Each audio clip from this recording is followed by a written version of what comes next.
नए जज्बों नए ख्वाबों को जगाता है। सुबह की आवाज हंसी हमारे साथ है, मंसूर और नदा के साथ।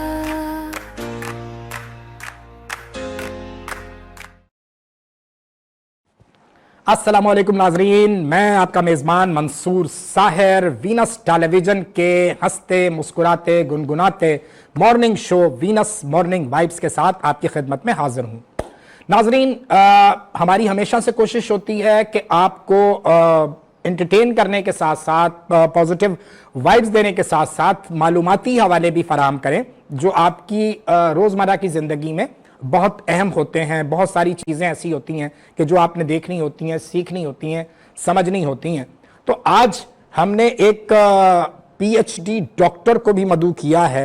एक ऐसा वो साइंस से रिलेटेड हवाले है ना, साइंसदान और पीएचडी और फिर न्यूट्रिशन, और उसके साथ साथ वो बहुत हसास और लतीफ़ के साथ शायरी भी करती है। मेरी मुराद है डॉक्टर मारिया यूसुफ से। अस्सलाम वालेकुम। वालेकुम अस्सलाम। कैसी हैं डॉक्टर साहब आप? जी अल्लाह का शुक्र। एक तरफ साइंस के हवाले, एक तरफ जज्बात और एहसासात और शायरी, ये सारी गुफ्तगू आपसे करेंगे। लेकिन एक परिचय और करा दूं उसके बाद। हमारे साथ मौजूद हैं आपके दोस्त, आपके महबूब, आपके हरदिल अजीज एस्ट्रोलॉजर, माहिर इल्म नजूम, इल्मुल आदाद, मोहतरम सैयद अरशद अली। अस्सलाम वालेकुम। अरशद भाई, आपके हवाले से बहुत सारे सवालात मेरे पास आए हुए हैं। कुछ सवालात यहाँ मेरे पास महफूज हैं, कुछ सवाल मैंने शो शुरू होने से पहले आपको फॉरवर्ड कर दिए हैं। आप नाम लेकर बताते जाएंगे और जो बताने वाली बात होगी ऑन स्क्रीन वो हम ऑन स्क्रीन बता सकेंगे। लेकिन हर एक का मामला अलग है, तो हमारी कोशिश ये होगी कि आप जो भी उसका वॉइस मैसेज में जवाब देंगे वो मैं फिर पूरी कोशिश करूंगा नाजरीन कि जो आपके सवालात मुझे आ रहे हैं वो आपको वॉइस मैसेज इनकी मुझे मौसूल होगी और मैं आपको फॉरवर्ड कर दूंगा। तो गुफ्तगू का आगाज़ हमेशा की तरह हम आपसे करेंगे, उसके बाद फिर मारिया की खूबसूरत शायरी सुनेंगे। लेकिन इब्तदाई हवाले आपके हैं कि जो बुर्ज शुरू हो रहा है, जो आज मंडे से दिन शुरू हो रहा है, तो पूरा हफ्ता कैसा रहेगा, ये आपका कैमरा। ये जो हफ्ता शुरू होगा हमारा, ये 4 नवंबर से और 10 नवंबर के दरमियान का हफ्ता होगा जी। तो बड़ा ही खूबसूरत हफ्ता जाएगा ओवरऑल सबके लिए। तो पहले हम बात करेंगे अपना हमारा जो पहला ज़ोडिक साइन बुर्ज हुमल यानी कि एरिस, या वो लोग जिनका नाम अलिफ लाम एन से आता है वो भी इससे गाइडलाइन ले सकते हैं। सही। जब ये हफ्ता स्टार्ट होगा 4 तारीख को, तो एक ख़ास चीज़ होने जा रही है कि एक बहुत ज़बरदस्त इवेंट है, शर्फ़ कमर होता है। चाँद को बुर्ज सौर के अंदर एक बड़ी ताकत मिलती है। तो ये जो 4-5 की तारीख़ें होंगी, इन तारीख़ों में बुर्ज हमल वालों को कहीं से रकम मिलने के चांसेस बन जाएंगे, खुशियाँ मिलेंगी, प्रॉपर्टी से मुताल्लिक उनके कोई काम है तो वो बनते नज़र आएंगे, और फैमिली के अंदर बहुत अच्छा खुशी का माहौल बनेगा इनका। जब ये थोड़ा सा हफ्ता आगे जाएगा 6, 7, 8 में, तो फिर यहाँ पे ये कोई ट्रैवलिंग करते नज़र आ रहे हैं, और हो सकता है कि ये कोई शॉर्ट जर्नी सफ़र करें, या ये लोग अगर ऑनलाइन काम करते हैं तो वहाँ भी इनको फ़ायदा होगा, और अगर जॉब्स वगैरह के लिए या एजुकेशन में कोई इंटरव्यू वगैरह है तो उसके लिए दिन भी बड़ा अच्छा जाएगा इनका। जब ये हफ्ता 8, 9, 10 में जाएगा तो ये अपने घर के अंदर आराम करते नज़र आएंगे, फैमिली के साथ बहुत ज़्यादा टाइम गुजारेंगे, और घर के अंदर कोई आराइश और ज़बाइश के काम करते नज़र आएंगे। इसके अलावा थोड़े से इमोशन हो जाएंगे ये, बस थोड़ा सा यहाँ इस हफ्ते में एहतियात बरतनी है, क्योंकि जब ये इमोशंस होंगे तो लव लाइफ अगर इनकी चल रही है तो वहाँ फिर ब्रेकअप का माहौल बन जाएगा। ये बातें ना किया अगर मेरा दिल बैठ जाता है। तो ये थोड़ा सा यहाँ इनको एहतियात की ज़रूरत होगी, और इनको चाहिए कि इस हफ्ते ये एक याकूत स्टोन है, उसकी जो एनर्जी है इनके पास कम है, उसको पहने, वेयर करें, और सूरज शम्स को पढ़ना लाजमी, तो ये इनके लिए फ़ायदेमंद हो जाएगा। दूसरा बुरुज जो है बुर्ज सौर टॉरस, जो लोग मई में पैदा होते हैं उनका नाम का जो पहला हुर्फ है बे और वाव, वो भी इससे गाइडलाइन ले लें, तो उनके लिए तो बहुत शानदार हफ्ता जाएगा ये 4 से और 10 तारीख का, क्योंकि इनके फर्स्ट हाउस में शर्फ़ कमर होगा, चाँद को शर्फ होगा, बड़ी आला मंजिलों पे होगा चाँद। तो इनके तमाम हफ्ते भर के जो रुके हुए काम थे, जो टेंशनें चल रही थी इनके साथ, खुद ब खुद इन कामों में अल्लाह पाक की तरफ से सोलर सिस्टम से वो एनर्जी आएगी कि इनको फ़ायदा होना शुरू हो जाएगा। इनके रुके हुए काम बनेंगे, इनको फाइनेंस में सुकून मिलेगा, फैमिली के अंदर इनका सुकून बनेगा। फिर जब ये 6-7 के सेकंड हाउस में जाएगा तो यकीनन कहीं ना कहीं से तनख्वाह का मिलना, बोनस का मिलना, इंक्रीमेंट का मिलना इनके लिए अच्छा हो जाएगा। और हो सकता है कि फैमिली के साथ कहीं खुश खुराकी करें, कहीं बाहर खाना खाएं, आउटिंग करें, तो ये इनका आगे जाएगा। लेकिन जब ये हफ्ता 8, 9, 10 में जाएगा तो फिर ये कोई हो सकता है प्लान करें कि कहीं इनको ट्रैवल करना है या किसी पुराने दोस्तों से मिलना है या कोई इंटरव्यू है या मीडिया से मुंसलिक जो लोग हैं उनको कोई कामयाबी मिल सकती है। एजुकेशन में किसी यूनिवर्सिटी में एडमिशन्स लेना हो वो दिन भी इनके लिए अच्छा है, या कोई इनको डॉक्यूमेंट्स साइन करने हो तो वो दिन इनके लिए बड़ा पॉजिटिव रहेगा। बस इनको जो है थोड़ा सा ये एहतियात रखनी है कि ये अपनी ज़बान गुफ्तगू बेहतर करें, क्योंकि ऐसी गुफ्तगू ना करें जो लोगों को बर्दाश्त ना हो। बस यही थोड़ी सी गलती करेंगे, सब्र से काम लें। लकी जैम स्टोन इनके लिए जो एनर्जी है वो एमरेट्स की रहेगी और इनको चाहिए कि सूरह अलम नशरा इसको पढ़ने का मामूल रखें इस हफ्ते में, तो ये हफ्ते को बैलेंस कर लेंगे अपने। इसके बाद हमारा तीसरा ज़ोडिक साइन है बुर्ज जैमनाई यानी कि जौज़ा। वो लोग जिनका नाम काफ से, डंडी वाला काफ या दोनों काफ या के से शुरू होता है उनके लिए तो ये शुरू के जो इब्तदाई दिन है ये मुझे सफ़र करते हुए नज़र आ रहे हैं और हो सकता है कि ये कोई बैरून मुल्क का सफ़र करें। इसके अलावा ये भी हो सकता है कि अगर इनका कोई बैरून मुल्क से जुड़ा काम है तो वहाँ से इनको कोई फाइनेंस आ सकता है। अगर इन्होंने वहाँ एडमिशन्स के लिए अप्लाई करा हुआ था तो वहाँ से कोई अच्छी खबर आ सकती है। अगर कोई इनका रिलेटिव बाहर है तो वहाँ से फाइनेंस भी आएगा। जब ये 6-7 के दरमियान में जाएंगे तो फिर इनके रुके हुए काम बनेंगे, इनको हैप्पीनेस होगी, खुशियाँ मिलेंगी इनको। और अब महीने हफ्ते के आखिर में इनको कहीं से फाइनेंस की बड़ी सपोर्ट, फैमिली की सपोर्ट भी मिलेगी। और वो लोग जो प्रॉपर्टी से मुंसलिक कोई बिज़नेस कर रहे हैं वहाँ इनको बड़ा फ़ायदा होगा। होटल लाइन में जो लोग काम करते हैं या मीडिया में जो लोग काम करते हैं उनके लिए बड़ा हैंडसम टाइम रहेगा। इस वक्त इनको जो एनर्जी की ज़रूरत है तो इनको चाहिए एक फ़िरोज़ा का स्टोन वेयर करें। यह एनर्जी इनको बेहतरीन यानी कि इनके जो जहनी कोफ्त है, क्योंकि ये इस हफ्ते थोड़ा सा जो इनको प्रॉब्लम्स ये होगी कि मरकरी प्लैनेट जो इनका अपना प्लैनेट है सोलर में वो रेट्रोग्रेशंस पे जाएगा, तो ये ओवर थिंकिंग से बचें और कोई भी अगर ये डॉक्यूमेंट्स पे काम करें तो वरवरी ना करें, उसको राइटिंग में करें, ये इनके लिए बेहतर रहेगा। ज़्यादा सोचना इनके लिए बेहतर नहीं है। इनको चाहिए कि ये इस माह जो अपने लिए जो लकी जेम स्टोन है वो एक ग्रीन रंग का अकीक पहने और सूरह इखलास को पाबंदी से पढ़ें, ये इनके लिए बेहतर होगा। इसके साथ अगला दौड़िसान बुर्ज सरतान कैंसर। मेरा आ गया भाई। तो कैंसर जो है वो बहुत ही मज़ेदार दिनों में शुरू हो रहा है क्योंकि इनके 11th हाउस के अंदर शर्फ कमर होगा। तो इस वक्त जब शर्फ कमर होगा तो इनको दोस्तों से काफ़ी मदद आएगी। शर्फ कमर की भी थोड़ी सी वजाहत करेंगे, लफ्ज़ मैंने बारहा सुना है। शर्फ कमर एक ऐसा मंजर होता है जब चांद अपना 28 दिन में अपना सफ़र करता है पूरे आसमान पे और जब वो बुर्ज सौर में आता है तो वहाँ वो एग्जॉल्टेड हो जाता है और वो इतनी अच्छी एनर्जी वहाँ से उसको मिलती है कि बड़े बड़े जो काम होते हैं रुके हुए वो उस वक्त बन जाते हैं। चांद एक खुशहाली की जगह पर आ जाता है। मतलब हमारे घर में चांद उतर आया है। चांद उतरा तो आपके 11th हाउस में आया तो आपको दोस्तों से बहुत सपोर्ट मिलेगी। सोशल मीडिया पे दोस्तियां काफ़ी होंगी। जो लोग सोशल मीडिया से काम कर रहे हैं, टिकटॉक कर रहे हैं, ब्लॉग कर रहे हैं, उनके लिए तो मज़े आ जाएंगे सब, उनको बड़े फ़ायदे होंगे। और जो लोग रिलेशनशिप में हैं उनकी दोस्तियाँ होंगी। पसंद की जगह अगर कोई मामलात हैं तो वो शादी के मामलात भी बन सकते हैं। वीज़ा अगर अप्लाई करेंगे तो वीज़े के लिए भी चांसेस आसान बन जाएंगे। और जब ये चांद 12वें घर में जाएगा तो वो लोग मेरे भाई बहन जो बैरून मुल्क मुकीम है और वहाँ पे उन्होंने PR अप्लाई कर रखी तो वो भी आसानियाँ उनको मैसर आ जाएंगी किस्मत के थ्रू।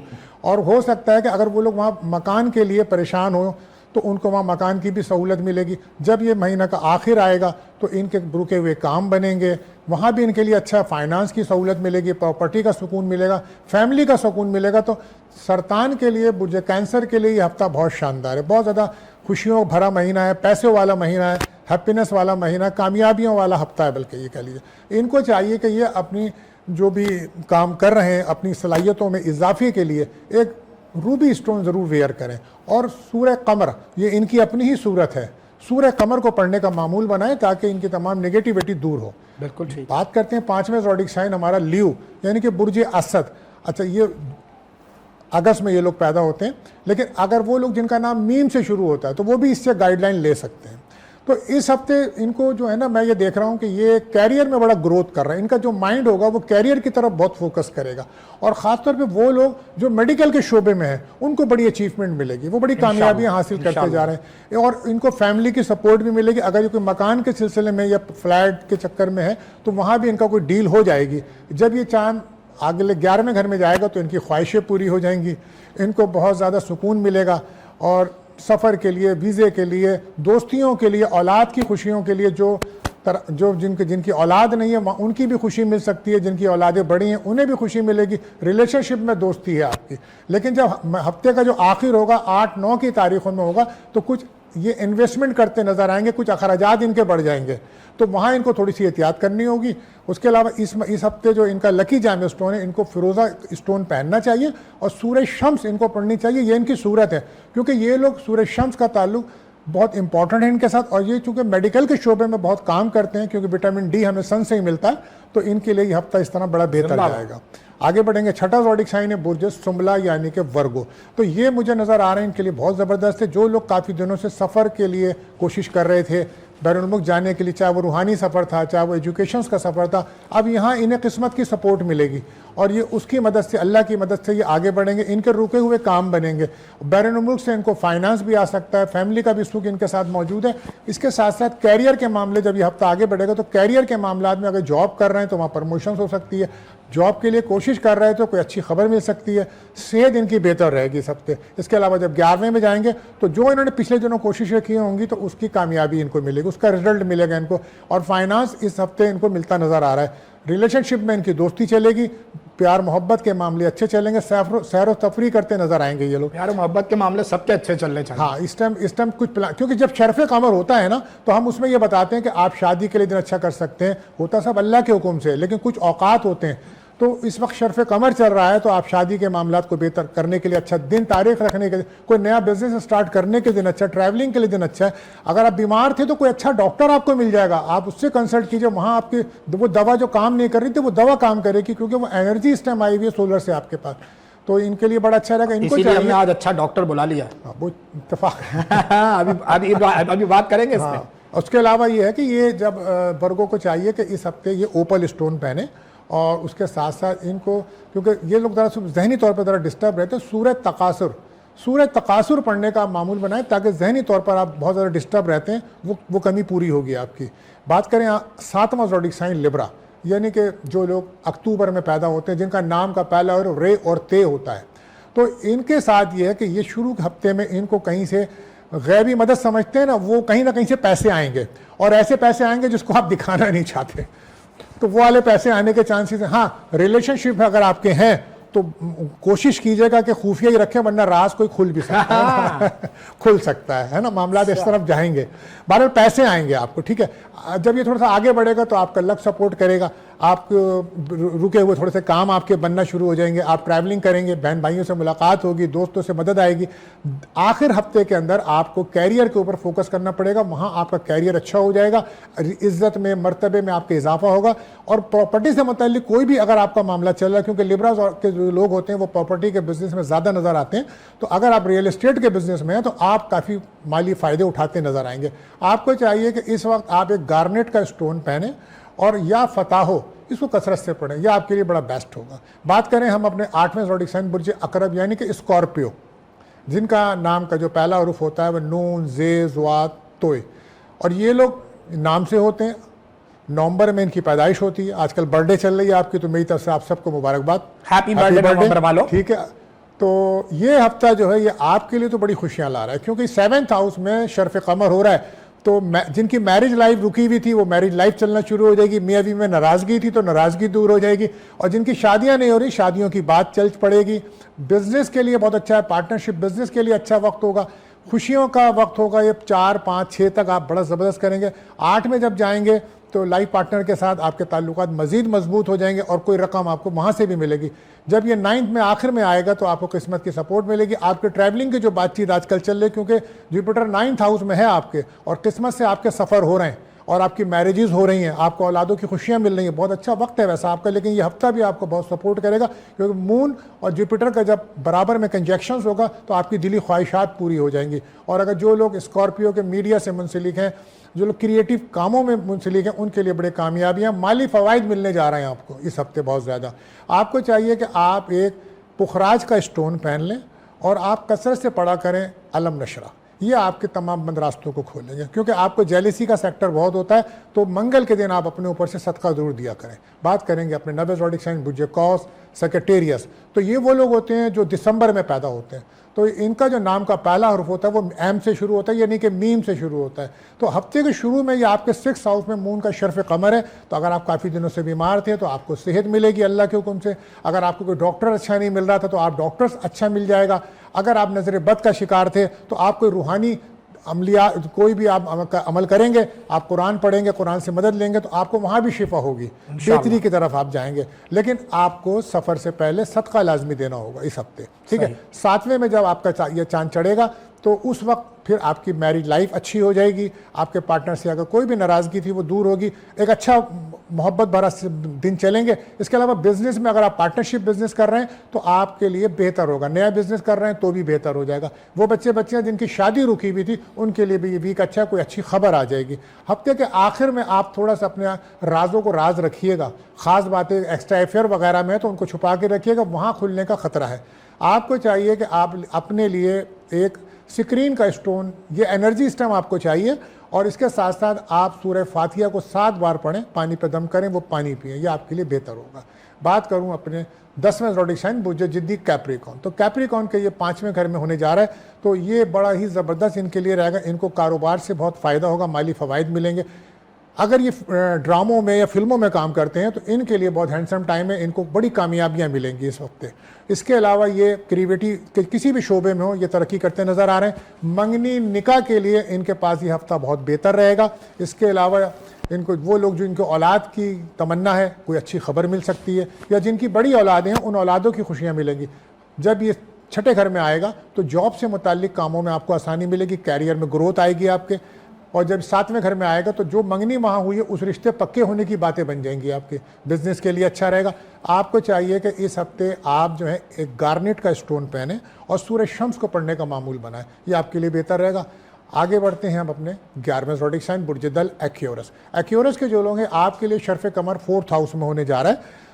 तो देखिए ये आपको घर का सुख मिलेगा, जो घर के अंदर आपका सुख की कमी थी पिछले कई दिनों से वो मिलेगा आपको। उसके अलावा आप अगर कोई प्रॉपर्टी ख़रीदना चाह रहे हैं, गाड़ी ख़रीदना चाह रहे हैं तो ये हफ्ता आपको बहुत मदद करता नज़र आएगा। लेकिन इसके साथ साथ आपको अब ख़ानदान में जो आपकी इज़्ज़त में कमी थी, इज़्ज़त वक़ार में इजाफा होगा, समाज में आपका इजाफा होगा इज़्ज़त का। इसके साथ साथ ये 5वें घर में आएगा तो आपकी क्रिएटिविटी में इजाफा होगा, आपको औलाद से खुशियाँ मिलेंगी। आप अगर कोई भी मंगनी निकाह के लिए सोच रहे हैं तो वो भी आसानियाँ मिलेंगी। 6ठे घर में आएगा तो जॉब कैरियर के मामलात को बेहतर कर देगा।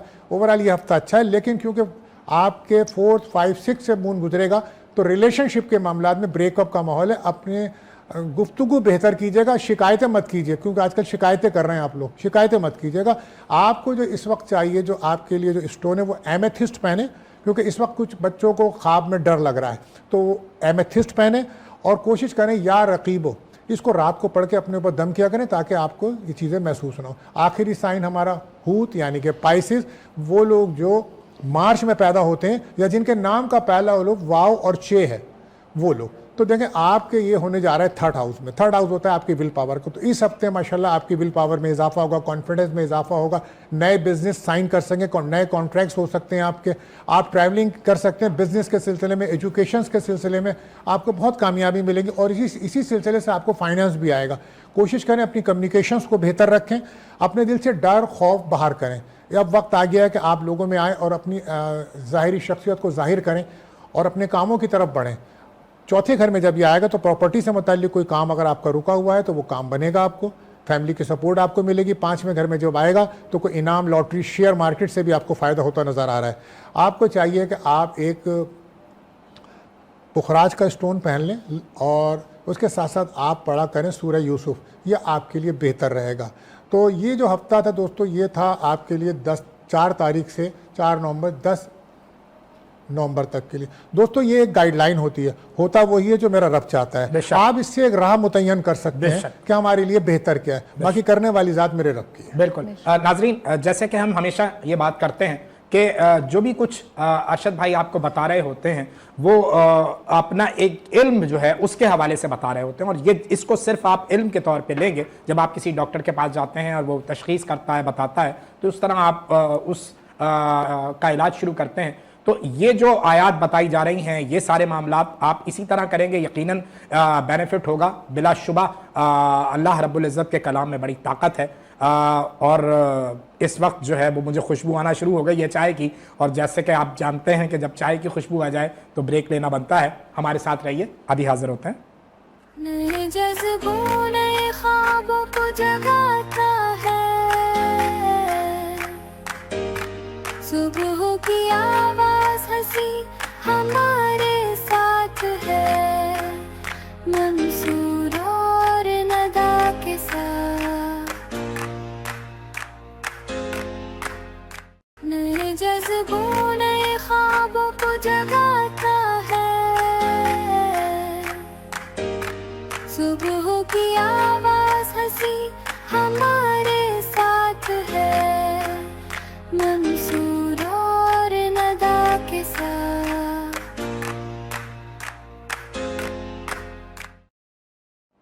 वेलकम बैक नाजरीन, ब्रेक से वापस आ गए हैं और अब हम सीधे चल रहे हैं बहुत ही एक ऐसी लड़की की तरफ जिसने अब बहुत सारी डायमेंशंस में काम किया है। उसकी क्या जर्नी है उसी से जानते हैं। डॉक्टर मारिया, मतलब एक साइंसदान लड़की, एक बिल्कुल अलग हवाला है। हमारी सोसाइटी में बहुत थोड़े लोग हैं जो इस तरफ मतलब फीमेल्स में जाते हैं। कैसे स्टार्ट लिया, कहाँ से शुरू होते हो, क्या क्या कर लिया है, को थोड़ा सा हमारे नाजरीन के लिए। Thank you so much first of all कि आपने मुझे प्रोग्राम में इनवाइट किया। इट्स वेरी गुड क्वेश्चन कि मैं साइंस की फील्ड में कैसे आई और मेरा साइंटिफिक जर्नी जो है वो किस तरीके से स्टार्ट हुआ। देखें, जो एक आप मैट्रिकुलेशन एग्ज़ाम करते हैं साइंस से, तो वो तो एक सिंपल उस टाइम मैंने किया, लेकिन उसके बाद with the passage of time मेरे अंदर इंटरेस्ट बढ़ा नेचर की तरफ, यानी कुदरत को जानने का। और फिर मैं जब अपने इंटर में आई तो मैंने इंटर प्री मेडिकल किया, और जब मैं ग्रेजुएशन में आई तो मैंने जो है वो केमिस्ट्री मेरा सब्जेक्ट था वो मैंने चूज़ किया, और बाकी मेरे सब्सिडरी जो थे वो बायोकेमिस्ट्री और फिजियोलॉजी था। उस दौरान मेरा रिसर्च की तरफ काफ़ी इंटरेस्ट बढ़ा। जब लोग सिंपल सिर्फ बुक्स रीडिंग करते हैं और सिर्फ जो आपकी नॉर्मल स्टडीज़ की जो बुक होती हैं, कोर्स का जो करिकुलम होता है, लेकिन मैं उसके अलावा हटकर भी मैं लाइब्रेरीज़ में टाइम स्पेंड करती थी और मैं ज़्यादा से ज़्यादा रिसर्च आर्टिकल्स पढ़ती थी और इंटरनेट पे ब्राउजिंग करती रहती थी कि करंटली किन किन टॉपिक्स पर दुनिया में रिसर्च हो रही है। और इस तरह मैं नेचर से भी करीब होती गई, और मेडिसिनल केमिस्ट्री फिर मैंने ऑप्ट किया अपना रिसर्च का जो है फील्ड, और फिर मैंने एमफिल लीडिंग टू पीएचडी आपके साथ कितनी लड़कियां थी जो मेडिकल केमिस्ट्री की तरफ गईं? मेडिसिनल केमिस्ट्री में हम सिर्फ 2 गर्ल्स थे, और जो हमारा पूरा बैच था, और 350 स्टूडेंट्स जो थे वो इनरोल्ड हुए थे ऑनर्स में, और मास्टर्स तक जाते जाते फिल्टर हो जाते हैं वो। ऑर्गेनिक केमिस्ट्री में मैंने मास्टर्स किया तो उस वक्त तक जो थे 150 की स्ट्रेंथ रह गई थी 350 से। और फिर उसके बाद मास्टर्स के बाद जब एमफिल पीएचडी प्रोग्राम में आप इनरोल्ड होते हैं तो 5 स्टूडेंट्स सिर्फ इनरोल्ड हुए थे, 350 में से 5, और उनमें से सिर्फ 2 गर्ल्स थी, तो एक मैं थी और एक मेरी एक दोस्त थी। तो मेडिसिनल केमिस्ट्री की मैंने फील्ड ऑप्ट की। Drug designing, drug discovery, actually common लोग ड्रग डिज़ाइनिंग और ड्रग डिस्कवरी को इतना नहीं जानते, इतना फेमिलियर नहीं होते। थोड़ा सा बताइए, मेरा सवाल यही आने वाला था कि दोनों में जो है वो ज़रा सा समझाएं हमारी ऑडियंस को। जी बिल्कुल। देखिए, ड्रग डिज़ाइनिंग, ड्रग डिस्कवरी की फील्ड को अगर हम एक कॉमन जो है पर्सन के लिए बताएं तो एक जो टैबलेट आप मार्केट से कोई सी भी मेडिसिन परचेज करते हैं तो वो मार्केट में आने से पहले 15 इयर्स ऑलमोस्ट रिसर्च के लेती है, यानी लेबॉर्ट्री से लेकर मार्केट में ड्रग आने का काफ़ी ज़्यादा टाइम ड्यूरेशन है, 15 इयर्स का। और अब हम कंप्यूटेशनल मेडिसिनल केमिस्ट्री की तरफ आए तो कंप्यूटेशनल मेडिसिनल केमिस्ट्री में हम artificial intelligence based software use कर रहे होते हैं जो ड्रग डिज़ाइनिंग के प्रोसेस को, ड्रग डिस्कवरी के प्रोसेस को फास्ट करते हैं, आपकी मैन पावर को रिड्यूस करते हैं, आपके बजट को भी जो है वो रिड्यूस करते हैं। तो वो जो मेरा जर्नी रहा वो बहुत ही सक्सेसफुल रहा, क्योंकि मैंने फिर अपनी रिसर्च के ज़रिए हमने जो है thousands of compounds with in days हमने जो है वो स्क्रीनिंग की। वो लोग जो ट्रिवियल मेथड यूज़ कर रहे होते हैं जिसके ज़रिए 15-15 साल एक ड्रग को मार्केट में आने के लिए लग जाते हैं, तो वो 2-2 साल तक तो सिर्फ उसकी इन विट्रो स्क्रीनिंग कर रहे होते हैं, लेकिन हमने जो है वो with in 4 days, with in 5 days और विद इन अ वीक हमने 1000 ऑफ कंपाउंड्स की टारगेटेड रिसेप्टर के अगेंस्ट स्क्रीनिंग की, जो कि आर्टिफिशियल इंटेलिजेंस की एक बहुत बड़ी सक्सेस है, क्योंकि सॉफ्टवेयर बेस्ड स्टडीज़ थी, सॉफ्टवेयर बेस्ड डिज़ाइन स्टडीज़ थी, उसमें सॉफ्टवेयर वर्क करते हैं, हम अपने कंपाउंड्स को स्क्रीन कर रहे होते हैं, तो बहुत फास्ट होता है। तो अब तो आर्टिफिशियल इंटेलिजेंस हर फील्ड में है, हेल्थ केयर सिस्टम में है, आपके एजुकेशन सिस्टम में है, आपके बिजनेसेस में आप यूज़ कर रहे हैं, रिसर्च में बहुत वास्टली यूज़ कर रहे हैं। तो उसका पर्पज़ ही यही है कि वो आपकी जो प्रोडक्टिविटी है उसको इंक्रीज़ करता है, आपकी रिसर्च को फास्ट करता है, मैन पावर को रिड्यूस करता है, और एरर्स के चांसेस भी कम होते हैं, जो ह्यूमन एरर्स के चांसेस होते हैं। मैन पावर को जैसे जैसे आप रिड्यूस करते जा रहे हो, आप टेक्नोलॉजी की मदद लेते जा रहे हो, एआई ने अपना सिक्का जमाना शुरू कर दिया है, तो डॉक्टर साहब आप नहीं समझते कि ये आम आदमी के लिए कुछ नुकसानदेह है या नहीं, इससे और राहें खुलेंगी? देखिए, नुकसानदेह नहीं है, हर चीज़ की एक अपनी इम्पोर्टेंस है। पहले लोग कहते थे कि इंटरनेट आ जाएगा और तो लाइब्रेरी कल्चर जो है बिल्कुल डिमिनिश हो जाएगा। ऐसा नहीं है। जो बुक से, किताब से पढ़ने की जो इम्पोर्टेंस है उसकी अपनी ही जगह है। आप रिसर्च जर्नल्स, ये है कि आप international research journals with in flash of second आप एक्सेस कर सकते हैं। वो बुक की फॉर्म में आते आते आपके पास, लाइब्रेरी में आते आते उसमें ईयर्स लग जाते हैं, लेकिन आप बाहर से आप जो है वो गूगल के ज़रिए, आप डिफरेंट रिसर्च जर्नल की साइट के ज़रिए आप एक्सेस करके आराम से आप उसको जो है वो यूज़ कर सकते हैं, उस नॉलेज को, कंटेंट को यूज़ कर सकते हैं। एक्चुअल चीज़ ये होती है कि आपने एक्सेस करना है। अब दूसरी बात ये कि एआई से आपका जो है वो मैन पावर जो है वो रिड्यूस हो रही है, इससे लॉस होगा? इससे लॉस नहीं होगा। इससे देखें चीज़ों की जो प्रोडक्शन है ना वो इंक्रीज़ हो रही है, एरर के चांसेस कम हो रहे हैं, क्योंकि ह्यूमन एरर के जो चांसेस हैं कुछ फील्ड्स में आप वाकई उनको निगलेक्ट नहीं कर सकते, जिसमें बहुत ज़्यादा परफेक्शन रिक्वायर्ड होती है।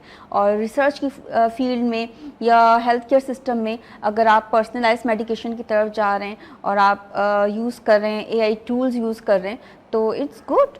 आपके साथ वो एक डॉक्टर भी एसोसिएट होता है, उसके पास सारा डाटा प्रोग्राम होकर आ जाता है कि इस पेशेंट की ये हिस्ट्री है, इसके साथ ये जेनेटिक हिस्ट्री है, इसकी ये डिजीज हिस्ट्री है, तो आप उसके अकॉर्डिंगली उसके प्रिस्क्रिप्शन ऐसे ही मैं कहीं एक लाइट मूड की एक तहरीर पढ़ रहा था, जिसमें मैं पढ़ रहा था कि एआई को जो है सेंटिमेंट्स भी दिए जा रहे हैं और यूँ भी किया जा रहा है। तो एक खूबसूरत लड़की अगर सामने बैठी हो तो एआई जो है वो जवाब देगा या फ्लर्ट शुरू कर देगा? It's a very different question actually. I think AI will अभी not तो जवाब give, देगा। AI will not give the dodge like the humans. ठीक है, ठीक है। अच्छा, एक चीज बड़ी अहम डॉक्टर साहब से बात करते हुए निकली, टेक्नोलॉजी की बात हो रही है, ऐसे ही मेरे जहन में सवाल आया, इसका कोई लिंक नहीं किसी भी हवाले से। मैंने बहुत सारे ऐसे माहिर देखे हैं, एस्ट्रोलॉजर खास तौर पे, कि वो लैपटॉप खोलते हैं और वो आपका नाम और वालिदा का नाम और डेट ऑफ बर्थ वगैरह पूछते हैं, फिर वो एंटर करते हैं, फिर वहाँ से जो आंसर आ रहा होता है वो डिलीवर करते हैं। ये सारी चीज़ें कैसे हो रही होती हैं, क्यों हो रही होती हैं, और इसका क्या लेना देना है, यानी साइंस का क्या लेना देना है?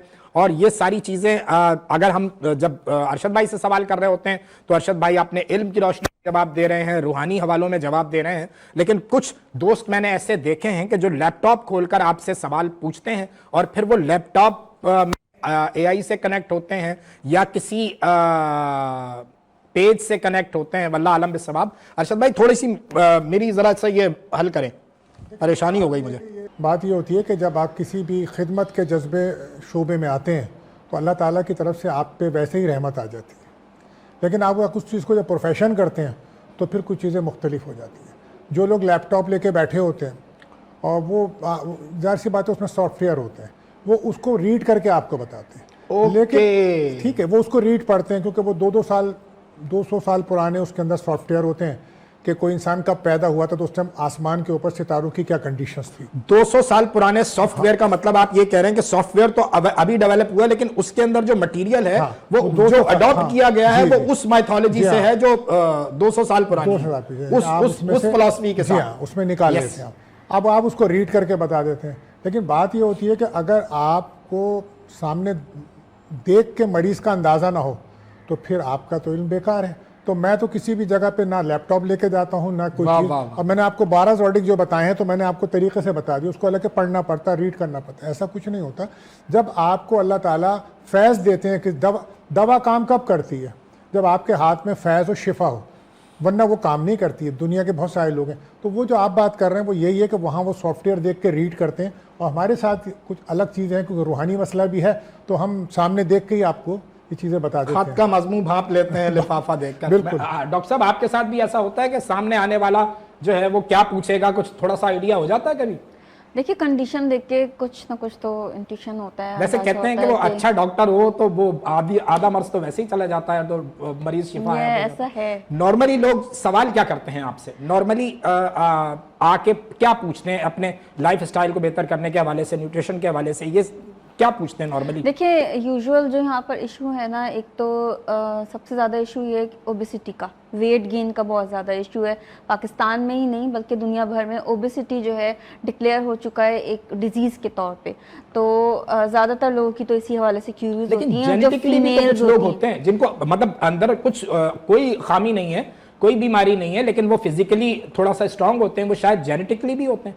जेनेटिक्स का भी एक जो है कंट्रीब्यूशन तो है, जाहिर है आपकी वेट में मैनेज करने में, और इसके अलावा डिजीज़ में भी, क्योंकि पाकिस्तान में अनफॉर्चुनेटली जो डायबिटीज़ का ट्रेंड है वो दुनिया भर में सबसे ज़्यादा है, बहुत ज़्यादा हाईएस्ट प्रेवलेंस है डायबिटीज़ की। तो हम डायबिटीज़ रिवर्सल प्रोग्राम पे भी वर्क कर रहे हैं, और ये one of the metabolic disease है, क्योंकि 8 मेटाबॉलिक डिजीज़ जो हैं वो इंसुलिन रेजिस्टेंस डिजीज़ डेवलप होती हैं। और इंसुलिन रेजिस्टेंस का जो कॉज है वो अपार्ट फ्रॉम द जेनेटिक्स ये है कि आपका जो सीडेंट्री लाइफ स्टाइल है, कि लोग वर्किंग नहीं है, लोग ज़्यादातर लैपटॉप पे या मोबाइल के साथ आवर्स एंड आवर्स बैठे रहते हैं। इसके अलावा ये कि वो कोई एक्टिविटी नहीं करते और कोई फिजिकल खास उनकी मूवमेंट लाइक वॉक वगैरह नहीं करते। उसके अलावा ये कि अब तो सारे गेम भी जो है वो मोबाइल पे ही खेल रहे होते हैं लोग। जंक फूड का कंजम्पशन, जो पुअर ईटिंग हैबिट्स है ना, जंक फूड का कंजम्पशन, इसकी वजह से वेट गेन हो रहा है। तो ये एक one of the biggest query है जो मेरे पास फीमेल की तरफ से तो आती ही है, लेकिन मेल्स की तरफ से भी। अभी 235 kg के एक पेशेंट थे, तो उनसे कनेक्ट किया मुझे एक फ्रेंड ने कि आप इनकी हेल्प करें। मैंने कहा अल्लाह इनकी हेल्प करे। जो उनका लाइफ स्टाइल है नॉन स्टॉप जंक फूड का कंजम्पशन, मतलब लोगों की एक मेंटल हेल्थ की ये सिचुएशन हो जाती है कि उनको अपनी लाइफ में इंटरेस्ट नहीं रहता, बस वो कहते हैं they have born to eat only. So उनको ये नहीं पता कि आप जो चीज़ कंज्यूम करते हैं इसका एक पर्पस है। अल्लाह ताला ने जो हमें दुनिया में हमें भेजा है, हमारी लाइफ का एक पर्पस है। हम जो ईटिंग हैबिट्स होती हैं, जो हम फूड या न्यूट्रिशन जो हम कंज्यूम करते हैं, उसका पर्पस ये होता है कि वो हमें एनर्जी दे, और एनर्जी हम यूज़ करें अपने वर्क के लिए। हमें हमारा सिर्फ यही पर्पस नहीं है कि हम सारे टाइम जो है सिर्फ ईटिंग जो है मतलब करें या फूड कंज्यूम करते रहें, हम उसको यूटिलाइज ना करें। तो वो बड़ी टिपिकल सिचुएशन, और फिर वो इस टाइप के लोग होपलेस हो जाते हैं। बिल्कुल ये होपलेसनेस जो है ना, ये सबसे बड़ी एक और डिजीज़ है, और ये फिर वाइस वर्सा होता है। ओबेसिटी इतनी हो जाती है कि आपके बॉडी में हार्मोनल इम्बैलेंस भी स्टार्ट हो जाता है, और कॉर्टिसोल का एक हार्मोन होता है जो स्ट्रेस की मैनेजमेंट करता है। ये कॉर्टिसोल जो है इंक्रीज़ होता है जो ओबीज़ होते हैं, और फिर जब ये हार्मोन इंक्रीज़ होता है तो इसकी इंक्रीज़ होने की वजह से एक तो आपके स्ट्रेस भी रहेगा, और ये आपको ओबेसिटी की तरफ और लेके जाता है, या आपको ओवर ईटिंग की तरफ लेके जाता है। तो आपकी मेंटल हेल्थ, फिजिकल हेल्थ और जो स्पिरिचुअल हेल्थ है, वो सारी हेल्थ जो है वो डिस्टर्ब हो चुकी है। बिल्कुल सही। नाजरीन, डॉक्टर साहब बहुत अहम गुफ्तगू कर रही हैं। हम डॉक्टर साहब से सवाल करने जा रहे हैं, तो खास तौर पे वो माएँ जो इस वक्त हमें सुन रही हैं, वो अपने बच्चों को उन्होंने क्या ग़िज़ा देनी है, स्कूल गोइंग बच्चों को खास तौर पे। डॉक्टर साहब मैं जानना चाहूँगा कि वो जो स्कूल गोइंग बच्चे हैं उनका नाश्ता कैसा होना चाहिए, उनका लंच कैसा होना चाहिए, जो बेहतर किया जा सकता है, क्योंकि जंक फूड की जो आपने बात की वो तो सोसाइटी तो बहुत खराब हो चुकी है इस मामले में। क्या जो घर पे बैठी माएँ हैं उनको बताएंगी? देखिए ये बहुत ही इंपॉर्टेंट क्वेश्चन है। मैं आपका शुक्रिया करूंगी कि आपने ये क्वेश्चन मुझसे पूछा, क्योंकि आजकल देखें बच्चे जंक फूड की तरफ जो है ना बहुत ज़्यादा अट्रैक्ट होते हैं। इसका एक रीज़न तो ये है कि मार्केटिंग इन फूड्स किस तरह से की जाती है कि वो उनको बहुत डिलीशियस कुछ लग रहा होता है, लेकिन वो सभी जंक होता है, केचप और फ्राइज़ और ये इस टाइप की चीज़ें। तो उससे उनको क्या सब्स्टिट्यूट दिया जाए कि वो डिलीशियस भी हो, वो एनर्जी भी उसमें हो, और मदर्स के लिए कुक करना भी आसान हो, बच्चे इजीली कंज्यूम कर लें। तो ये जो सब्स्टिट्यूशन है, सबसे पहले तो ये कि आपने बच्चों को एग ज़रूर देने। 2 एग जो है ना एक बच्चे को रोज़ाना उसके ब्रेकफास्ट में उसके डाइट का हिस्सा बनाएं। अब आप उसको ऑमलेट की फॉर्म में दें या आप उसको बॉयल एग दें, ये आपके ऊपर है वो बच्चे किस टाइप से लाइक करते हैं। इसके अलावा ये कि उनको मिल्क दें, एग जो है, एग देखें एक विटामिन डी की इनरिच सोर्स है, कैल्शियम की, प्रोटीन की सोर्स है, तो उनको वहाँ से मिलेगा गुड न्यूट्रिशन। प्लस अब आप उनको सैंडविचेस बना के दें या बॉयल फॉर्म में दें। इसके अलावा ये कि उनको मिल्क दें। मिल्क एक कंप्लीट डाइट है। बच्चों को, अगर बच्चे ब्रेकफास्ट घर में नहीं कर रहे, उनका मिल्क का पैक जो है ना, आप उनके टेट्रा पैक का उनके बैग में रख दें, ताकि वो अपने जो लंच ब्रेक आएगा उसमें वो कंज्यूम करें। ठीक है। इसके अलावा ये कि उनके पास जो है क्रैकर्स हों, उनके साथ बिस्किट्स वगैरह, फाइबर के बिस्किट्स उनको दें, ताकि उनकी गट हेल्थ जो है वो इंक्रीज़ है। और कोई एक फ्रूट उनके साथ लंच उसमें ब्रेकफास्ट में आप दे सकते हैं, जैसे कि एप्पल है, बनाना है। ये सीज़न में आजकल पोमग्रेनेट आया हुआ है, तो आप पोमग्रेनेट दे सकते हैं। तो ये चीज़ें अगर आप बच्चों को देते हैं ब्रेकफास्ट में तो बहुत बेस्ट है। ये ईजी टू कुक है और ईजी टू ईट है। इसके अलावा कबाब दे सकती हैं मदर्स जो है, कबाब का सैंडविच बना के, चिकन का कबाब या बीफ का कबाब, उसका सैंडविच बना के। नट्स दे सकती हैं, और आजकल जैसे विंटर आ गए तो अब नट्स का सीज़न है, तो वो नट्स किस तरह दें और कितनी क्वांटिटी में दें ये भी मैं बता देती हूँ। सारे नट्स लेकर, आलमंड्स है, वॉलनट्स है, और कैश्यू नट्स है, पिस्ताचियो है, और ये सारे नट्स लेके और थोड़े से भुने हुए चने लेके उनको मिक्स कर लें और एक फिस्ट ले लें। एक मुट्ठी में जितने आ जाए आपकी पर डे की रिक्वायरमेंट है, आप इस तरीके से उनको दे दें। आप उनके जो है लंच बॉक्स में बना के रख दें। मतलब ये जो चीज़ें मैं बता रही हूँ ना, इसमें 2-2, 3-3 चीज़ें आप पिक कर लें जो उनको चेंज कर करके आप दे सकते हैं। सही। और एक है जो कि बच्चों के, क्योंकि ग्रोइंग एज होती है, तो उनको जो है विटामिन डी, उनको मिनरल्स, उनको antioxidants. You mean teenager? Teenager, yes. जो उनकी ग्रोइंग एज है तो उसमें उनको दें आप जो डेट्स होती है ना, जो खजूर होती है, प्रोफिटिक मेडिसिन से डेट्स पे वैसे ही कुछ लोग हमारे जो सेट पे बैठे हुए हंसना शुरू हो गए। अच्छा नहीं, खजूर जो होती है ना, ये प्रोफिटिक मेडिसिन में से हुजूर सल्लल्लाहु अलैहि वसल्लम ने फरमाया कि एक जो खजूर है उसमें एक रोटी के जितनी ग़िज़ाइयत मौजूद है, न्यूट्रिशन उसमें इतनी है। तो आप वो डेट्स से और सारे सीड्स और नट्स डालकर एक बनती हैं पिनिया। अच्छा। वो डेट्स में वो जो सब आप नट्स और सीड्स ऐड करके पिनिया बनाते हैं, वो एक एक लड्डू की फॉर्म में होती हैं। वो लड्डू एक रोजाना उस बच्चे के, अच्छा, वो लेकिन हर सूबे में उसका नाम अलग है, अलग अलग है। अगर कुछ सूबों के हवाले से आप जानती हैं तो बता दें। ये पंजाब में आई थिंक उसको पिनिया कहते हैं। तो मदर्स यहाँ पे इजीली बना सकती हैं जिन बच्चों को बहुत स्वीट चीज़ों की क्रेविंग होती है और वो स्वीट चीज़ें जो है जंक फूड वाली कंज्यूम करते हैं, पेस्ट्रीज लेते हैं और केक लेते हैं, पैक जूसेस लेते हैं और कोला ड्रिंक्स लेते हैं, तो प्लीज़ उनको ये ना दें। उनको फ्रेश फूड दें, फ्रेश फूड के जूसेस दें और ये चीज़ें दें। लेकिन टीनेजर जो है हमारे पास, वो फ्राइज और ये जंक फूड्स तो और बर्गर्स और पिज्ज़ा और कोल्ड ड्रिंक, ये तो मतलब इस पे तो हाथ रुकता ही नहीं है उनका। ये तो देखें अवॉइड करना होगा। इसकी तरफ हमें उनको सब्स्टिट्यूट एक हेल्दी डाइट और न्यूट्रिशन प्लान की तरफ लेके आना होगा, जिसमें हम रेकमेंड करते हैं कि वो सैलड्स लें, बीन्स के सैलड्स लें, चिकपीस के यानी चने के सैलड, रेड बीन्स के, वाइट बीन्स के सैलड लें। इसके अलावा फ्रेश फ्रूट्स के सैलड लें और जो है वो चिकन स्टेक ले सकते हैं, कबाब ले सकते हैं, सैंडविचेस ले सकते हैं। तो आपके पास ये सारा ऑल्टरनेटिव हेल्दी फूड है। ये आपको जो है फुलर इफेक्ट भी देगा, आपको लॉन्गर डे तक एक्टिव रखेगा, एनर्जी भी देगा और ये आपको हेल्दी रखेगा। ये आपको स्टमक एक और डिजीजेस नहीं लगाएगा जो आप बाहर के जंक फूड लेते हैं उससे। हाई शुगरेटेड ड्रिंक्स हैं, यही वजह है कि इतना हाई शुगरेटेड कंटेंट कंज्यूम करने की वजह से हमारे यहाँ डायबिटीज़ बहुत ज़्यादा हो रही है। एक तो और नौजवानों में हार्ट अटैक का भी एक हवाला है, वो भी थोड़ा सा मैं जानना चाहूँगा कि थोड़ा सा उस पर रोशनी डालें कि ख़ास तौर पर जो हमारा 25 से लेकर 45, 55 तक के लोग हैं, वो बहुत ज़्यादा हार्ट अटैक हमने देखा, बहुत ही तकलीफ सूरत हाल होती है जो हम फेसबुक पर देखते हैं, जवान मौतों का हवाला हार्ट अटैक से। देखें ये आपके जो इसके बायोमार्कर्स होते हैं ना, ये इंटरनली आपके डेवलप हो रहे होते हैं और ये all of a sudden incidence नहीं होता।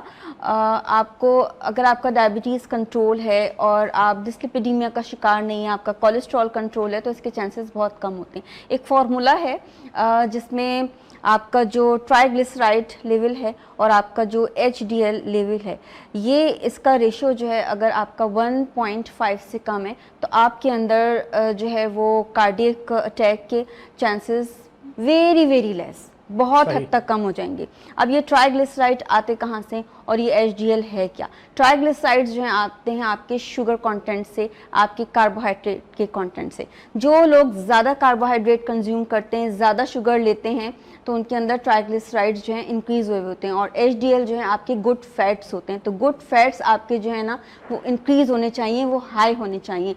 वो लैब की रिपोर्ट्स के अकॉर्डिंग तो 50 तक तो होने ही चाहिए, लेकिन ये इससे भी अगर आपके ज़्यादा हैं तो आपकी हार्ट की हेल्थ अच्छी रहेगी। तो ट्राइग्लिसराइड और एचडीएल का रेशियो 1.5 से कम अगर आपका है तो आप जो है वो कार्डियक अटैक से प्रोटेक्टेड हैं। तो इसके लिए आपने अपना कार्बोहाइड्रेट जो है ना वो कंट्रोल रखना है। वो जो हम कहते हैं बार बार कि शुगर इनटेक कम करें, खास करके जो सिंपल शुगर्स हैं यानी कि ग्लूकोज और फ्रक्टोज, इन दोनों का कंजम्पशन जो है ना वेरी वेरी लेस, बल्कि नल कर दें, नलीफाई कर दें। जो कॉम्प्लेक्स फॉर्म में कार्बोहाइड्रेट्स आपको स्टार्च की फॉर्म में आप लेते हैं, जैसे कि आप रोटी में लेते हैं, तो वो अल्टीमेटली ब्रेक डाउन होकर ग्लूकोज में कन्वर्ट होता है। और फिर जो है आप गुड फैट्स आपको सीड से मिलेगा, फिश से मिलेगा और आपको ऑलिव ऑयल से मिलेगा। तो आप इस तरीके से अपने आप को कार्डियक रेस्ट और इससे प्रोटेक्ट कर सकते हैं। बिल्कुल डॉक्टर साहब, बहुत ही मालूमाती आपने गुफ्तगू की है। मैं एक आखिरी वो जो एज ग्रुप है 55 से लेकर 75 के दरमियान की,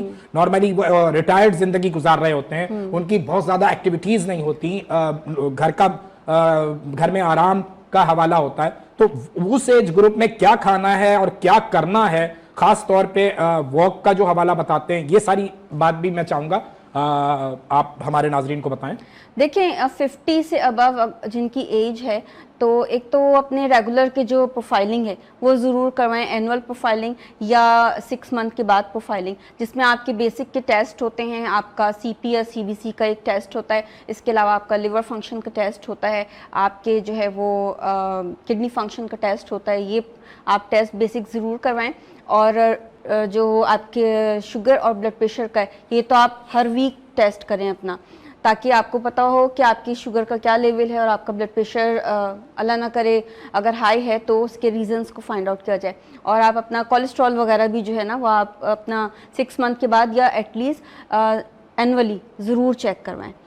तो वहाँ से आपको अगर अल्लाह ना करे कोई भी बायोमार्कर जो है वो इंक्रीज़ हो रहा है, तो आप उसको मेडिकेशन के ज़रिए और लाइफस्टाइल मॉडिफिकेशन के ज़रिए कंट्रोल कर सकें। एक तो ये सिचुएशन है। सही। दूसरा ये कि आपने हेल्दी अपने आप को रखने के लिए आपने रेगुलर चीज़ें जो लेनी है, देखिए एग जो है वो सब लें, एग्स 2 एग्स कंज्यूम करें। इसके अलावा आपने सैलेड का कंजम्पशन लेना है। की माजरत डॉक्टर साहब, बड़ी उम्र के अफराद के हवाले से कहीं मैंने पढ़ा, कहीं बार सुना कि जी वो जर्दी ले सकते हैं, सफेदी ले सकते हैं, सफेदी ले सकते हैं, जर्दी नहीं ले सकते। पहले ये कॉन्सेप्ट था कि आप जो है वो एग जो है एग वाइट लें, यानी जो प्रोटीन उसका कंटेंट है वो लें, और एग येलो आप ना लें।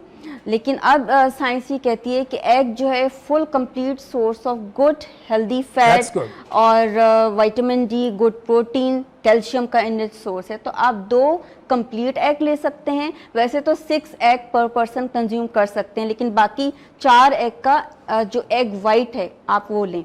बिल्कुल ठीक है। नाजरीन, बहुत अच्छी गुफ्तगू डॉक्टर साहब ने की है।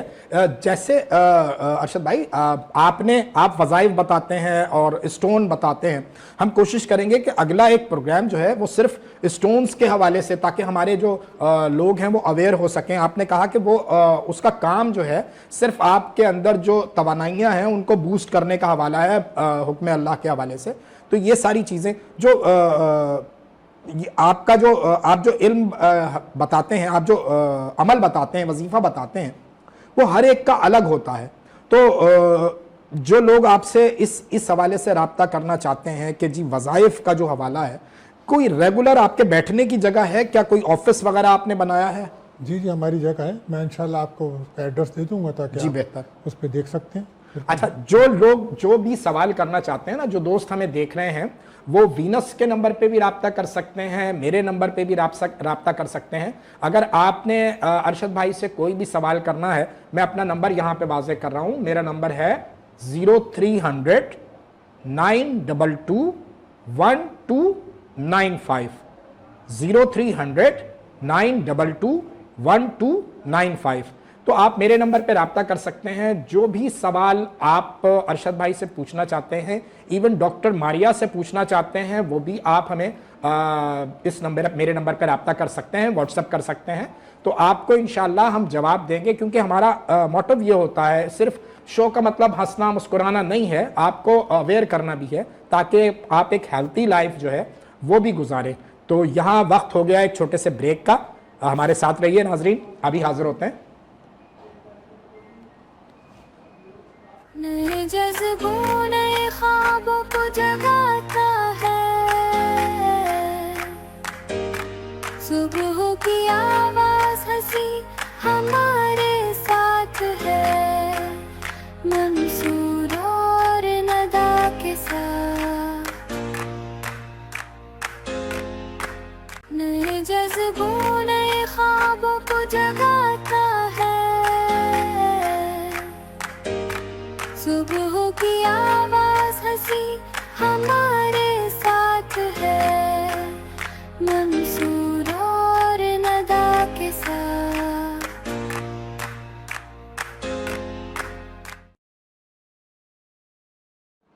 वेलकम बैक नाजरीन, ब्रेक से वापस आ गए हैं। जैसे मैंने पिछले शो में भी कहा था कि जो भी आपके सवालात हैं वो आप हमसे पूछ सकते हैं, हम अरशद भाई से पूछेंगे।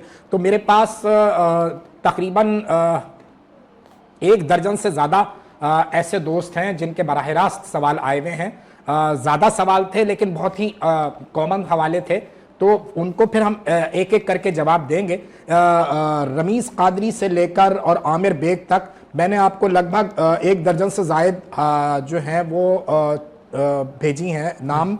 आपने कहा था, एक दफ़ा फिर दोहरा दूं कि अगर आपको कोई भी सवाल अरशद भाई से करना है तो आपको अपना नाम, वालिदा का नाम और अपनी तारीख़ पैदाइश, ये 3 चीज़ें आपको हमें भेजनी है, तो वो हम सवाल पिच करते हैं। लगभग 1 दर्जन से ज़्यादा जो है वो हवाले आ चुके हैं। जैसे मैंने कहा, रमीज़ कादरी से लेकर आमिर बेग तक। हम नाम यहाँ पे इसलिए नहीं ले रहे हैं कि हर हवाला जो है हमारे लिए मुकद्दम है, ये मेरे पर्सनल दोस्त है जिनका मैंने नाम लिया।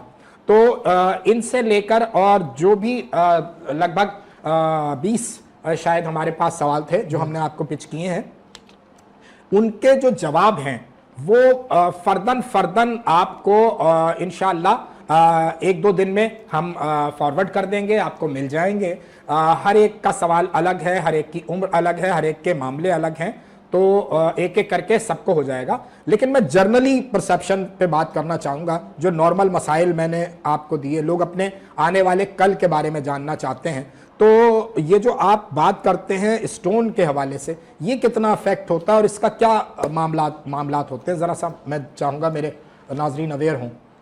देखिए, बात यह कि स्टोन कुछ करते नहीं है। ठीक है, पहली बात तो यह कि कोई भी क्रिस्टल कुछ नहीं करता। सही, क्योंकि करने वाली जात तो अल्लाह की। बेशक बेशक ठीक है। बेशक। बात यह है कि जैसे अभी बात हो रही है डायबिटीज़ की। सही। तो डायबिटीज़ वो तो खैर दुनियावी तौर पे ठीक है, हम बदपरहेज़ी करते हैं या जो भी करते हैं, लेकिन अगर हम स्टोन के हिसाब से उसको चेक करें कि ये क्यों होती है। देखिए, जब इंसान की पैदाइश होती है और उस पैदाइश में अगर हम देखते हैं कि प्लैनेट जुपिटर जी वो वीक हो, वो कमज़ोर हालत में हो, तो ऐसे शख्स को जब उसका दौर आएगा, कहीं ना कहीं वो उस प्लैनेट्स की बीमारी में चला जाएगा। ओके, चला अच्छा, ये मामला भी असरअंदाज होते हैं। जी बिल्कुल। तो जुपिटर की जो बीमारी है वो लीवर की बीमारी है, ठीक है, और शुगर की बीमारी है। सही। तो ज़्यादातर लोग, अब जुपिटर जो है वो एक खुशी का प्लैनेट्स है, माल दौलत का प्लैनेट्स है, और खुशियां बिखेरता, पैसा, फाइनेंस, तमाम चीज़ें। बिल्कुल तो सही। आप माशरे में देखें कि अक्सरियत लोग परेशान हैं, तो जाहिर सी बात है उनका जुपिटर बेहतर नहीं है। सही है। जब जुपिटर बेहतर नहीं है तो उसके लिए हम क्या देखते हैं कि उसका कलर कौन सा है। इंसानी बॉडी के अंदर मंसूर भाई 7 किस्म की एनर्जी पॉइंट्स हैं। ओके, ठीक है। अब उसमें तमाम कलर्स हैं जो हम रैम्बो में देखते हैं, 7 कलर होते हैं। अब जब बच्चा पैदा होता है तो सारी एनर्जी तो उसको नहीं मिलती एक वक्त में। सही। अब जिस बच्चे के, मिसाल के तौर पे जिस बच्चे की पैदाइश में मरकरी प्लैनेट्स रेट्रो चले, अभी 9 तारीख को मरकरी रेट्रो हो जाएगा, ठीक है। अब मरकरी का जो कलर है वो ग्रीन है। सही। अच्छा, पता ये चलेगा कि उसकी लाइफ में ग्रीन कलर कम हो गया। ठीक है। तो अब वो करता, ग्रीन कलर करता क्या है, जो बड़े ही साहिब नज़र लोग हैं ना, वो कहते हैं ग्रीन कलर आप सल्लम का कलर है, सुभान अल्लाह, और ये मोहब्बत का कलर है, सुभान अल्लाह, और नेचर का कलर है। मेरे नेचर का कलर है। यू ऑल्सो इस बात को कहेंगे कि जो नेचर का कलर है वो ग्रीन है। जी बिल्कुल। हाँ। अब ये कलर जब किसी की लाइफ में कम हो जाता है ना, तो उसको प्यार देना भी मुश्किल और प्यार मिलना भी मुश्किल। भाई सुभान अल्लाह, सुभान अल्लाह। वो हमेशा ये कोई सोचता है कि मुझसे कोई प्यार नहीं करता, मुझसे मेरी माँ प्यार नहीं करती, मुझसे मेरा भाई प्यार नहीं करता, मैं दुनिया में अकेला हूँ। अच्छा, ये तो उसकी सोच हो गई। लेकिन ग्रीन कलर जब कम हो जाता है ना, तो आपकी जिल्द के अंदर जिल्दी अमराज, स्किन प्रॉब्लम पैदा होती है। कोलेजन जो आता है ना, वो आना बंद होता है, क्योंकि सोलर सिस्टम से मुफ्त में आता है। सही। अब वो एनर्जी नहीं आई ना, तो अब आपके पास वो चीज पावर। हमने अपने सेट पे काफी यहाँ तो सब ग्रीन है माशाल्लाह, काफी ग्रीन जो है वो ग्रीन है सब तो माशाल्लाह। हम बहुत एनर्जी के साथ है अल्हम्दुलिल्लाह। बिल्कुल। और जब ग्रीन कलर कम होगा, आप देखें जब डायबिटीज के लोग होते हैं, जो ब्लड प्रेशर के लोग होते हैं, मैं भी उन्हें कहता हूं कि आप सुबह जाएं, वॉक करें, घास पे चलें, ग्रॉस पे चलें। उस पे चलने से उनको सुकून मिलता है और उनकी बीमारी में कमी भी आती है। तो ग्रीन का, अब जब हम देख, एक आदमी से मैं कहूँ कि भाई आपका ग्रीन कलर कम है, अमूमन आप देखिए जेमिनाइज के जो बच्चे होते हैं जून में, वो हकलाते हैं। वो क्यों हकलाते हैं कि उनका जो प्लैनेट है मरकरी है। अच्छा, वो जब पैदा हुए, मरकरी साल में 4 दफा रेट्रोग्रेशन पे जाता है। अगर वो रेट्रो होता है तो बच्चे में हकलाने की आदत, रात को नींद में चलने की आदत, याददाश्त कमजोर, ठीक है, अभी चला जाएगा, राइटिंग पावर अच्छी नहीं होती। ये जब मरकरी रेट्रो हो जाएगा, ठीक है। उसकी बीमारी क्या है? उसकी बीमारी है हाई ब्लड प्रेशर। उसकी बीमारी क्या? सीने से मुताल्लिक अमराज, हार्ट की बीमारी भी ग्रीन कलर के कम होने से आती है। अगर आप स्टोन को, क्रिस्टल को एज ए रेमेडी लेते हैं, अब मैंने कहा बच्चे से कहा कि तुम्हारी याददाश्त कमज़ोर है, तुम ऐसा करो ग्रीन कपड़े पहना करो, एनर्जी बैलेंस करो, तुम ऐसा करो ग्रीन फल खाओ। मुझसे कहने लगा कि मैं रोज़ाना कितने फल खाऊं ग्रीन, और मैं रोज़ हरे कपड़े कैसे पहनूं? तो फिर उसको हम ये कहते हैं कि तुम कोई ग्रीन कलर का क्रिस्टल पहन लो, वो एनर्जी उसमें जाएगी, तो तुम्हारी वो रेजेस जो है वो वहां पे पॉजिटिव हवाले का इम्बैलेंस बैलेंस होगी। अच्छा, जब ग्रीन एनर्जी ना हो ना बॉडी में, तो अब बच्चा जॉब पे जाता है, तो जब वो किसी से बात करता है ना, लोग कहते हैं इसकी बात समझ में नहीं आती हमें, बात बिल्कुल सही कर रहा है लेकिन बात सही नहीं, हमें समझ नहीं आती है, ये ग्रीन कलर की कमी है। अब क्या हुआ, वो बंदा बिजनेस में फेल था, कहते हैं मैं जो बिजनेस करता हूँ बिजनेस नहीं चलता। अब क्या हुआ, कुछ दिनों बाद उसने, किसी ने कह दिया ये वाला स्टोन पहन लो, उसने पहन लिया, वो ग्रीन पहन लिया। अब क्या हुआ, उसका बिजनेस चलने लगा, वो काम अच्छे करने लगा, लोग कहने लगे जब से ये स्टोन पहना ये सही हो गया। भाई वो स्टोन पहनने से काम सही नहीं हुआ, उसकी एनर्जी बेहतर हुई, उसने फैसले अच्छे शुरू किए। जब उसने अपने फैसले अच्छे किए तो काम में ग्रोथ आ गई। तो ये जो स्टोन है ना, ये देखा जाता है कि इन 7 एनर्जी पॉइंट्स में से कौन सी एनर्जी आपकी वीक है। अब 9 तारीख को प्लैनेट्स रेट्रो, सोलर सिस्टम में रेट्रो हो जाएगा। हमें कम्युनिकेशंस में प्रॉब्लम्स आएगी, हमें आईटी सेक्टर में प्रॉब्लम आएगी, हमें एआई में प्रॉब्लम्स आएगी, हमें ये जितना भी सोशल मीडिया है, राइटिंग पावर है, हमें यहाँ प्रॉब्लम्स आएगी। हम देखेंगे कि माशरे के अंदर फिर 11 तारीख को जुपिटर रेट्रो हो जाएगा, तो लाइफ से पीला कलर गायब हो जाएगा, पीली एनर्जी गायब हो जाएगी। लोगों के पास फाइनेंस के मसले खड़े हो जाएंगे, लोगों के पास जिगर के प्रॉब्लम शुरू हो जाएंगे, डायबिटीज के मरीज ज्यादा पैदा हो जाएंगे क्योंकि रेट्रो हो गया जुपिटर, उसकी बीमारी है, मजीद केसेस सामने आना शुरू हो जाएंगे और आप अब ढूंढने जाएंगे उसको इलाज को। तो उसके लिए क्या है, उसके लिए आपको येलो कलर को बैलेंस करना पड़ेगा। अच्छा, अब ग्रीन कलर की बात करी तो ग्रीन कलर का जो है, आपने स्टोन पहना, क्रिस्टल पहना, ठीक है।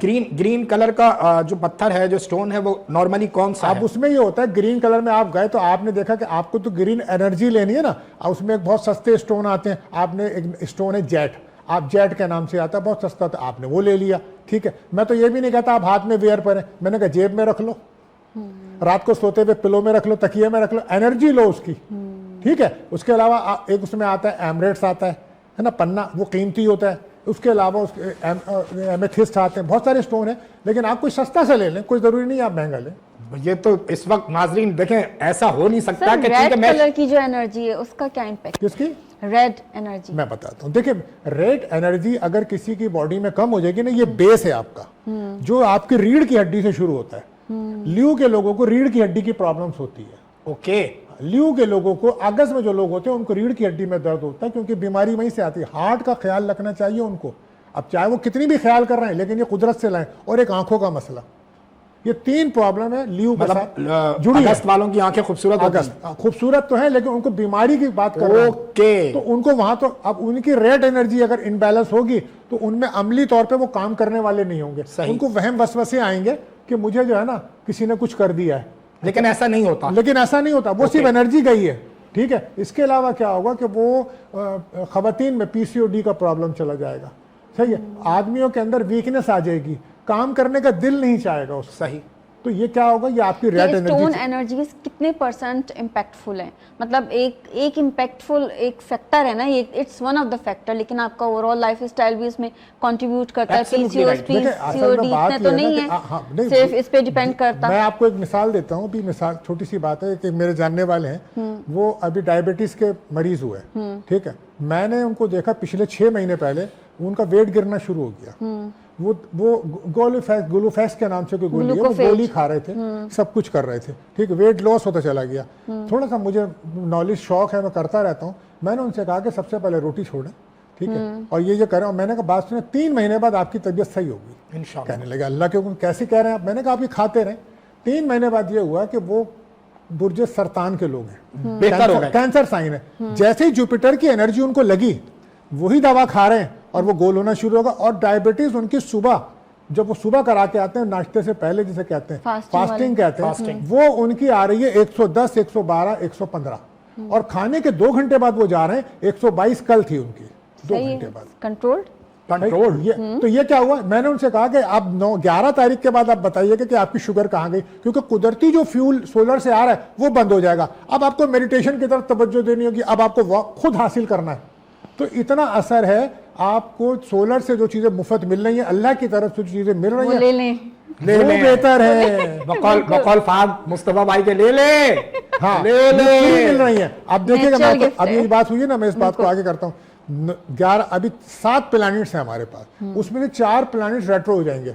एक ही सैटर्न रेट्रो पड़ा हुआ है। सैटर्न प्लैनेट्स जो है वो प्रॉपर्टीज को दिखाता है। अभी आप देखिए पूरे शहर में प्रॉपर्टी की उछल कूद हुई हुई है, पोर्शंस बनना बंद हो रहा है, मकानों पर खुदाई हो रही है, रोड खुद रहे हैं, इसको सैटर्न दिखाता है। ये रेट्रो पड़ा हुआ है पिछले 4 महीने से।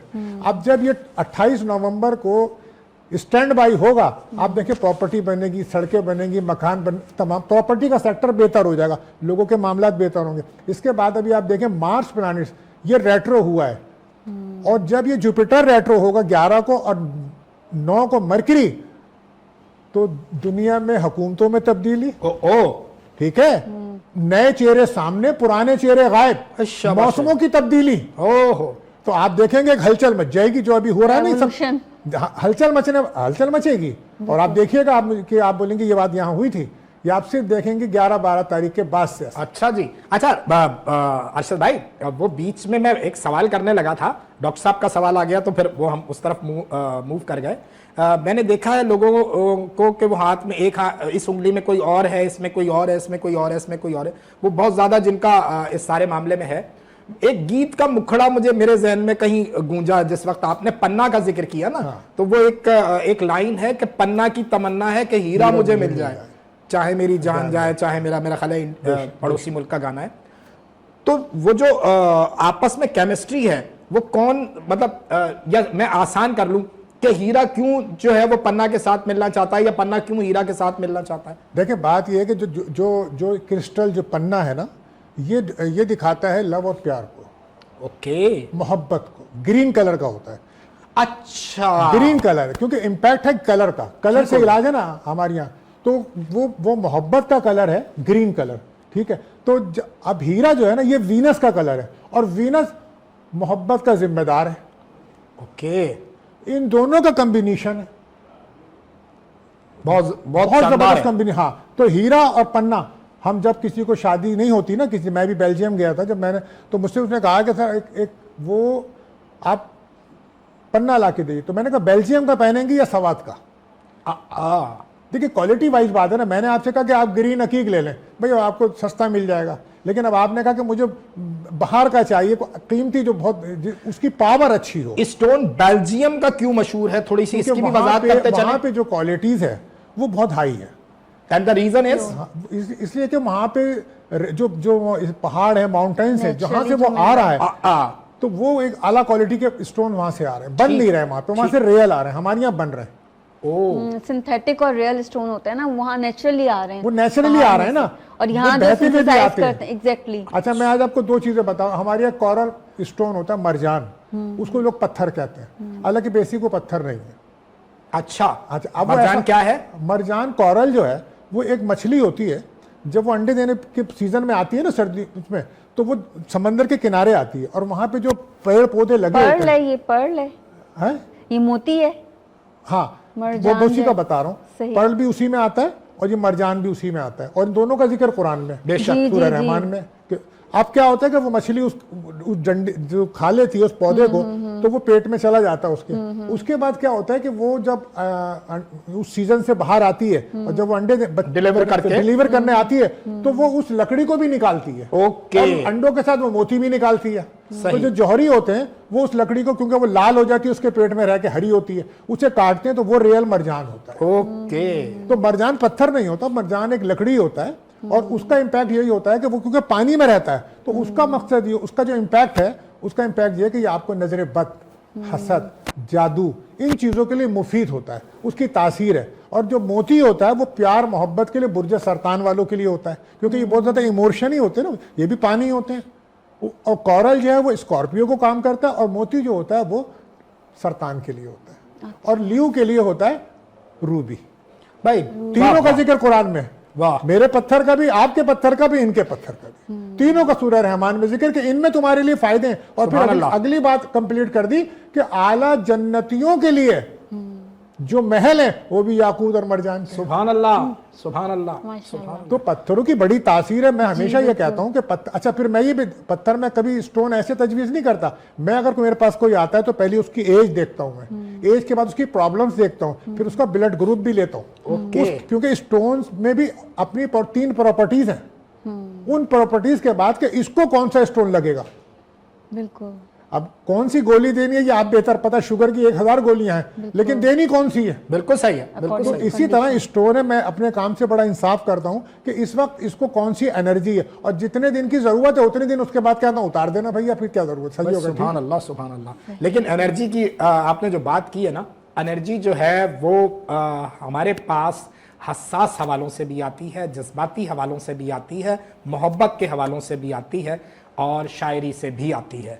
जी, आप एक शायरा भी हैं जी ये बात हमें पक्की पता है। जी। तो क्या अता करेगी आप आज के शो में हमें? देखें, मैं अपनी जो one of the first poem जो मैंने लिखी थी, आज मैं चाहती हूँ कि वो भी ज़रूर जी, शेयर क्योंकि हमारे पास वक्त ऑलमोस्ट खत्म हो रहा है, तो हमने ये अपने 5 मिनट बचा के रखे थे आपके लिए खास बस मैं इसमें एक छोटी सी गज़ल शेयर करूंगी, और एक जो पोएम मैंने लिखी थी, one of the first poem, उसका टाइटल है my dear. My dear. If you are fair then don't feel fear. वाह। If If you you are are fair, fair, then don't feel fear. Oh my dear, if you are in trouble, then you can share, but there is no tear. Just give your hand. In my hand, I want a lion's share. वाह वाह वाह वाह, क्या कहने हैं doctor साहब, जिंदाबाद। वाह If वाह। someone there sit on the chair, thought about and is care, and feels fear, so being his dear, makes him cheer with great care and never jeer, because that someone is so much rare. So take care of your dear. वाह वाह, जबरदस्त जबरदस्त, वाह वाह वाह वाह वाह, क्या कहने हैं डॉक्टर साहब, वाह वाह थैंक यू, वाह। Thank you. अच्छा, ये एक मैंने गज़ल लिखी। अता कीजिए। वो ये कहता है झूठ उसने कभी कहा ही नहीं। वो ये कहता है कि झूठ उसने कभी कहा ही नहीं।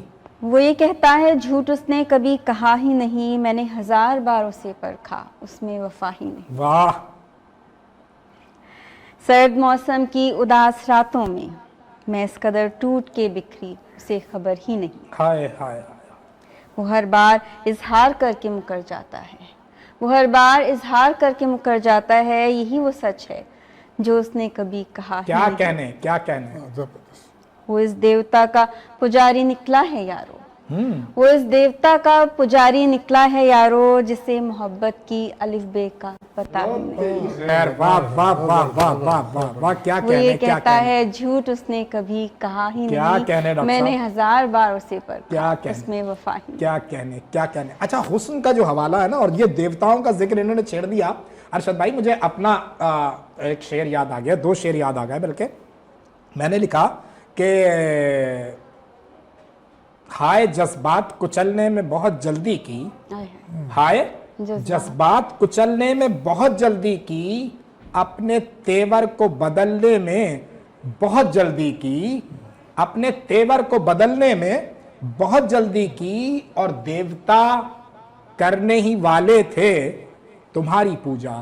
सुभान अल्लाह। देवता देवता करने ही वाले थे तुम्हारी पूजा।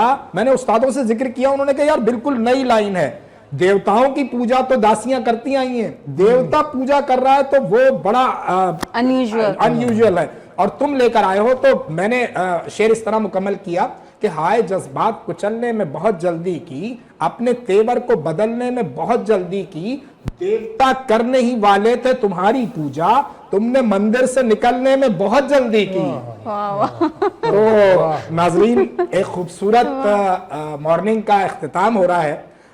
हम डॉक्टर साहब से कहेंगे कि कोई आखिरी बात आप करना चाहें हमारे नाजरीन से, तो वो आपका कैमरा है जी। लास्ट में मैं ये मैसेज देना चाहूँगी, क्योंकि हम लाइफस्टाइल मॉडिफिकेशन पे काम कर रहे हैं फ्रिक्वेंटली, और पाकिस्तान के जो डायबिटीज़ के इंक्रीजिंग ट्रेंड हैं और अदर मेटाबॉलिक डिजीज़ के इंक्रीजिंग ट्रेंड हैं, और माइक्रोन्यूट्रिएंट्स डेफिशिएंसी का इंक्रीजिंग ट्रेंड है, ख़ास करके विटामिन डी की डेफिशिएंसी का। तो उसको ज़रूर बहुत सीरियसली लें, तमाम लोग सीरियसली लें और लाइफस्टाइल को मॉडिफाई करें और हेल्दी लाइफस्टाइल की तरफ आएँ।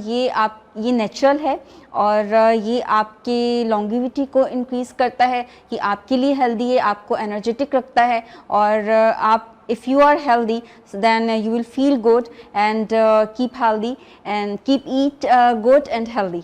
That's Stay blessed. अरशद भाई, ये आपका कैमरा। मैं आप मैसेज यही दूंगा कि देखें, आप 100 फैसले गलत कर लें कोई बात नहीं, लेकिन लाइफ के 2 फैसले कभी गलत मत कीजिएगा, एक अपने कैरियर का और एक अपने लाइफ पार्टनर का। क्योंकि आपने ज़िंदगी किसके साथ गुजारी और सारी ज़िंदगी आप क्या करते रहे, ये बहुत इम्पोर्टेंट सवाल है, बहुत इम्पोर्टेंट है। क्योंकि देखें, चेहरे के नकूश मेरे आज हैं, तवानाई ख़त्म हो जाएगी, बुढ़ापा भी आ जाएगा, लेकिन पहचान आखिर मेरी यही होगी कि मैं ज़िंदगी के आखिर में मेरे साथ कौन था और मैंने किया क्या। ये जो लाइफ पार्टनर होता है ना, ये आपकी ज़िंदगी की खुशी होता है। अगर आपको लाइफ पार्टनर अच्छा ना मिला ना, तो आप लाइफ में तरक्की नहीं करते। सही। और अगर आपको लाइफ पार्टनर अच्छा मिल गया, सपोर्टेड मिल गया, तो फिर आप मान के चलें ज़िंदगी में आप पीछे नहीं रहते, बल्कि कामयाबियां हासिल करते हैं। तो लिहाजा इस बात के लिए कभी भी फैसला करें तो मशवरा ज़रूर करें। जिंदाबाद जिंदाबाद। नाजरीन, प्रोग्राम का वक्त खत्म हो गया है। बात जो अरशद भाई ने समझाई, जो डॉक्टर साहब ने समझाई, कि आप अपने लिए बहुत कीमती हैं और आप जैसा कोई नहीं है। अपना ख्याल रखिए। आज तक के लिए इतना ही। अल्लाह हाफ़िज़। नए जज्बों नए ख्वाबों को जगाता है, सुबह की आवाज़ हंसी हमारे साथ है, मंसूर और नदा के साथ।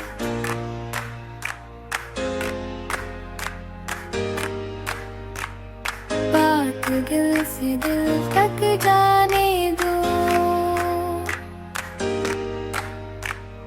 हर